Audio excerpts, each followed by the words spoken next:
Friends, welcome to my channel crazy Neetu. ఇవాళ potato carrot ఫ్రిట్టర్స్ ఎలా తయారు చేయాలో తెలుసుకుందాం. ముందుగా ఒక పెద్ద బౌల్ తీసుకొని బాయిల్ చేసిన పొటాటోని తురుముకొని ఒక బౌల్లోకి తీసుకోవాలి. అలాగే క్యారెట్ని తురుముకొని పక్కన పెట్టుకున్నాము. దాన్ని 1 కప్ దాకా ఇందులో వేసుకోవాలి.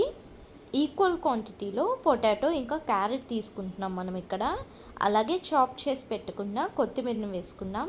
అలాగే 1/2 టీ స్పూన్ జీలకర్ర పొడి వేసుకోవాలి. అలాగే చిల్లీ ఫ్లేక్స్ వేసుకోవాలి కారం కోసం. అలాగే రుచికి సరిపడా ఉప్పు వేసుకున్నాను. నేను ఇక్కడ బంగాళదుంపని ఉడకబెట్టి తురుముకున్నాను. మీకు నచ్చితే ఇంకా క్రిస్పీగా ఉండాలని అనిపిస్తే బంగాళదుంపని అలాగే కూడా తురుముకొని సాల్ట్ వాటర్లో పెట్టుకొని మిక్స్ చేసుకోవచ్చు. ఇవన్నీ వేసుకున్న తర్వాత ఒకసారి బాగా కలిపేసుకోవాలి. సాల్ట్ వేయడం వల్ల కొంచెం వాటరీనెస్ వస్తుంది కదా, అది చూసుకొని మనం కార్న్ఫ్లోర్ వేసుకోవాలి. ఇప్పుడు ఈ బ్యాటర్కి సరిపడా కార్న్ఫ్లోర్ 2 to 3 స్పూన్స్ దాకా పడుతుంది మినిమం కార్న్ఫ్లోర్ అనేది. మీకు చీజ్ ఇష్టమైతే చీజ్ని కూడా ఇలా తురుముకొని వేసుకోండి, ఇంకా టేస్టీగా ఉంటుంది. స్టవ్ వెలిగించుకొని ఒక తవ్వ పెట్టుకున్నాను. తవ్వలో కాస్త ఆయిల్ వేసుకున్నాను షాలో ఫ్రై కోసం. తవ్వ హీట్ అయిన తర్వాత రెడీగా పెట్టుకున్న బ్యాటర్ని కొంచెం కొంచెం ఇలా చేత్తో చిన్న చిన్న బ్యాచెస్ ఆఫ్ దోశల్లాగా వేసుకోవచ్చు. ప్యాన్ కేక్స్ అంటారు కదా, అలా వేసుకోవాలి.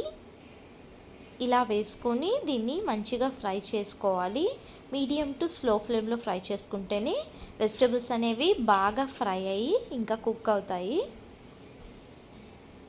నేను ఇక్కడ ప్యాన్కి సరిపడా వేసేసుకుంటున్నాను ఒకేసారి. చూస్తున్నారు కదా, ఇలా వేసేసుకోవాలన్నమాట.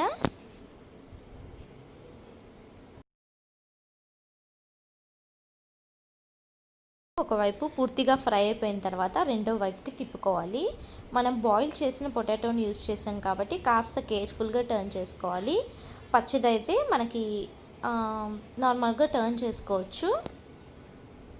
రెండు వైపులా వేపుకోవాలి బాగా. టమాటో సాస్తో సర్వ్ చేసి బ్రేక్ఫాస్ట్కి కానీ స్నాక్కి కానీ దేనిలో తిన్నా చాలా బాగుంటుంది.